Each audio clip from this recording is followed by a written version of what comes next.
remarkable book for anybody that might be going through a life-altering experience, something that you need to rise sort of from the ashes from. Betsy, welcome. Hi, thanks for having me. Give us the lowdown on how you came to write this book, Tipping Sacred Cows. Well, you know, we all have a moment in our life when it brings us to our knees and we hit a crisis. And for me, this book is about, started with the divorce. You know, I was married for 10 years. I had the life. I had the, you know, the husband, the home, the cars, the kids, all of that. And what ultimately happened is it came crashing down.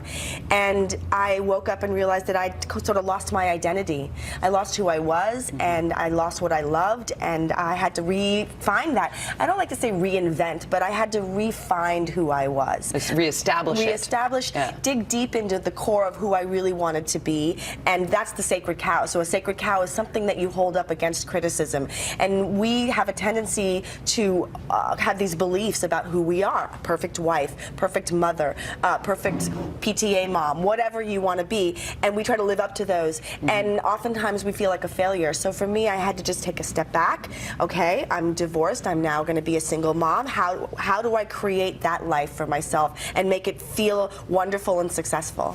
From your book, the parts of it that I've been able to read, I only got excerpts. I was like, give me her book. I need her book. So I'm coming to Banyan Books tonight to get one of your books. But what I loved is your message of being authentic. Yeah. It is not about trying to prop your kids up and tell them everything's going to be perfect. Right. Because that is just not. You know, it isn't. I think that one of the best things that happened to me when I started the divorce process was that I went and joined a group. And I didn't just join a group of women. This is one thing that I thought was really helpful. I had a group with men in it too. And so we had this wonderful support group of people who could talk to each other. And in that had the opportunity to just tell it how it was for me, to be honest, to feel like a failure, to feel wrong, to feel bad, and to have that person bounce that off of. And then just in the opportunity to be real, I felt much better because I didn't feel like I was hiding. I wasn't pretending. And you know, I also didn't pretend for my kids. You know, I was really honest with them. This is hard for mom. I got them help. I got help. We worked together. We decided to process. We weren't in a rush. I mean, my book is a lot about this tendency to have 3 easy steps to the solution. Right. Like, we're going to be in a rush. Like, if you do these 5 things, everything will be great. Divorce is hard, and it's going to take time. Give yourself time to process. That doesn't mean to wallow in your misery and to become the victim for the next 20 years.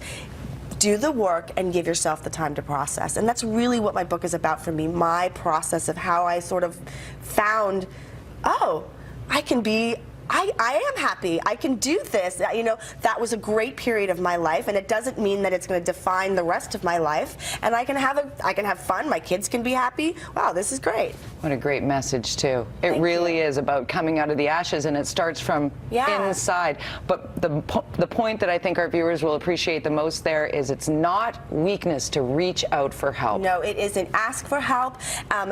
Encourage your kids to ask for help. When my kids saw that I was asking for help, they started to ask for help. They started to communicate more. Love it. Banyan Books this evening. Betsy Chasse will be signing her book, Tipping Sacred Cows. If you are going through something life-altering, this is the woman you need to hear from, speak to, connect with on Twitter.